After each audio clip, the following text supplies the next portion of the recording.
Well, I have the most experience, some of the toughest jobs in government. I can unite our movement.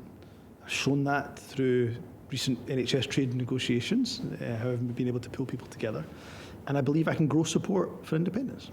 Let's look at an issue that has dominated this leadership race so far, and that is equal marriage.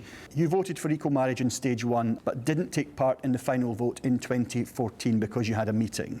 Former First Minister Alex Salmond last night said you deliberately set that up because of religious pressure you were facing. Did you? No, and I think it's fair to say that Alex Salmond even said in his own remarks, his recollection may be different to mine. It's very different to mine. This is about more than just this issue, isn't it? It's about truth. Absolutely. Absolutely, and that's why I was asked about this issue in 2014. People accepted and believed, and rightly believed, my explanation. 9 years on, let's be honest, Alan, it's been brought up because we're in the middle of a selection contest, an election contest. So is that a smear from Alex Salmond? Look, I have said from day one, when I put my name forward during this selection contest, that I was not going to get into a mudslinging battle. Yes or no?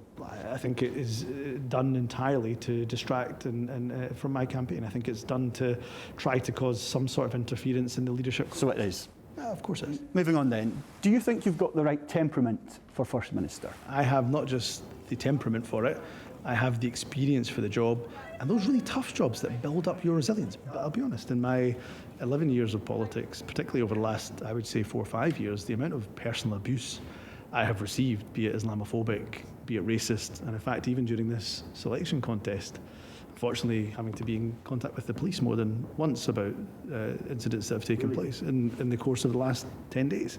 When it borders into hatred, let me be firm that I will not stand for that.